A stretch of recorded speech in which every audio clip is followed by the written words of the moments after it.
হাতে আঁকা ট্যাটু চিনিয়ে দিল ছেলেকে। 22 বছর পর মা ফিরে পেল তার সন্তানকে। 22 বছর পর ঘরে ফেরা চিরিতন। অশ্রু সজল পুনর্মিলনে খুশির ঢেউ কাটোয়ার অগ্রদ্বীপে।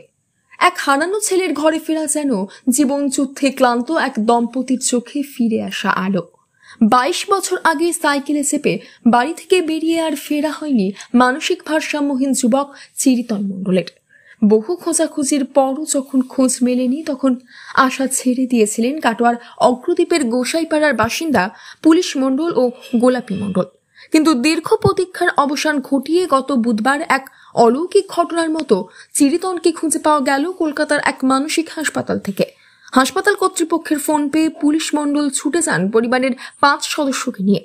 মুখের আদল অনেকটাই বদলে গেলেও এক আত্মীয়ের সঙ্গে মেলায় একসময় একসঙ্গে করানো লাভ চিহ্নের ট্যাটুই হয়ে উঠল পরিচয়ের একমাত্র সূত্র। সেই চিহ্ন দেখে নিশ্চিত হয়ে যান পরিবারের সদস্যরা, এই হারিয়ে যাওয়া মানুষটি আর কেউ নন, তাদেরই সন্তান। হয়তো যে মাথা খারাপ হয়ে গিয়েছে, তার স্মৃতিগান আসলে হয়তো বাড়ি ফিরে আসতে পারে, তা আসেনি।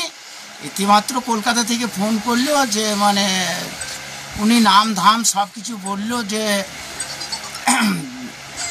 মানে আমার এই বাবার নাম অমুক পুলিশ মণ্ডল, মায়ের নাম গোলাপ মণ্ডল, আমার এই দাদা আছে, এসব পরিচিতির পর খবর করার পর ওখানে যাওয়া হয়েছিল। ওখান থেকে চিনতে পারাতে ওকে বাড়ি আগামীকাল নিয়ে আসা হয়েছে। চিরিতনের বয়স তখন মাত্র 19 বছর।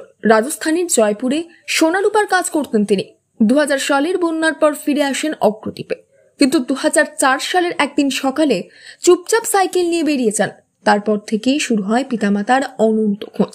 থানায় নিখোঁজ ডায়েরি, গ্রামে গ্রামে পোস্টার, আত্মীয় স্বজনের বাড়িতে বারংবার খোঁজ, সবই ব্যর্থ হয়েছিল তখন।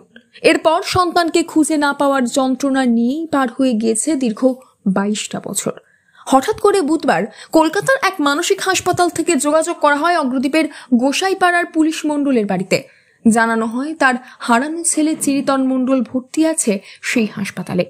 সে এখন আংশিক সুস্থ, সে কথাও জানানো হয়। দীর্ঘ 22 বছর পর আসার আলো দেখতে পেয়ে আর সময় নষ্ট না করে পুলিশ মণ্ডল তার স্ত্রী সহ পরিবারের 5 সদস্য পৌঁছে যান কলকাতার মানসিক হাসপাতালে। বাবা মাকে দেখে অবাক বিস্ময়ে তাকিয়ে থাকে চিরিতন। 22 বছরে চিরিতনের মুখের আদলে এসেছে অনেক পরিবর্তন। সেখানে কাকাকে দেখেই হাউ হাউ করে কেঁদে ওঠে সে।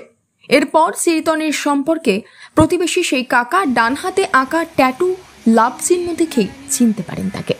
এ ভুল হবার নয়, কারণ চিরিতনকে সঙ্গে নিয়ে গ্রামের মেলায় একসাথে একই ট্যাটু এঁকেছিলেন ওই কাকা।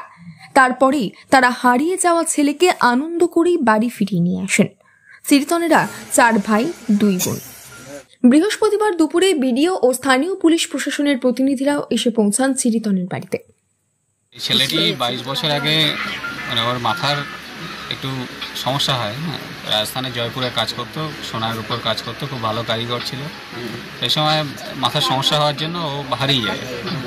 তারপরে কলকাতাতে ও মানে রাস্তায় পড়েছিল অনেকদিন। সেখানে পুলিশের প্রচেষ্টায় সেখানে পুলিশ ওকে তুলে হসপিটালে ভর্তি করে। সেখান থেকে যোগাযোগ করে পুলিশের মাধ্যমে এবং লোকাল যে স্থানীয় গ্রাম পঞ্চায়েত আছে তাদের মাধ্যমে যোগাযোগ করে পরিবার আস্তে আস্তে খোঁজ পেয়ে রিসেন্টলি কিছু শারীরিক পরিবর্তন হয়েছে। তারপরে ওকে মা বাবা সেটা দেখে চিনতেও পেরেছে, পরবর্তীতে এখন চিনতে পেরে তারপরে পুলিশের সহযোগিতায়, গ্রাম পঞ্চায়েতের সহযোগিতায় বাড়িতে ফেরত করা হয়েছে। বর্তমানে 41 বছর বয়সী চিরিতনের মাথায় উঠে এসেছে পাকা চুল, মুখে খোঁচা দাড়ি, শরীরে রয়েছে বেশ কিছু ক্ষতচিহ্ন। তবে পরিবারের স্নেহ ও পরিচর্যায় ধীরে ধীরে তিনি সুস্থ হয়ে উঠবেন বলে আশাবাদী তার পরিজনেরা। এই ঘটনায় যেন বলে দেয়, আশার আলো কখনো নেভে না। 22 বছরের অপেক্ষার পর পাওয়া এই একটিমাত্র পুনর্মিলন আজ গোটা গ্রামের কাছে এক অনুপ্রেরণা। Bureau report, news network 7। Hallmark সোনার গহনা কেনার একমাত্র ঐতিহ্যশালী স্বর্ণ প্রতিষ্ঠান শ্রী ধীরেন্দ্রনাথ দত্ত গোল্ড প্রাইভেট লিমিটেডের শ্রী সুখেন দত্তের দোকান। ঠিকানা কাছারি রোড, চৌরাস্তা, টেলিফোন ময়দান, কাটোয়া, পূর্ব বর্ধমান। শহরের অন্যতম প্রাচীন ব্যবসায়ী প্রতিষ্ঠান new Shri Gouranga tea store. প্রসিদ্ধ চা ব্যবসায়ী, খুচরো ও পাইকারি চায়ের এই প্রতিষ্ঠান শহরে প্রায় 80 বছর ধরে সুনামের সঙ্গে ব্যবসা করে চলেছে। ঠিকানা কাটোয়া স্টেশন বাজার, চৌরাস্তা।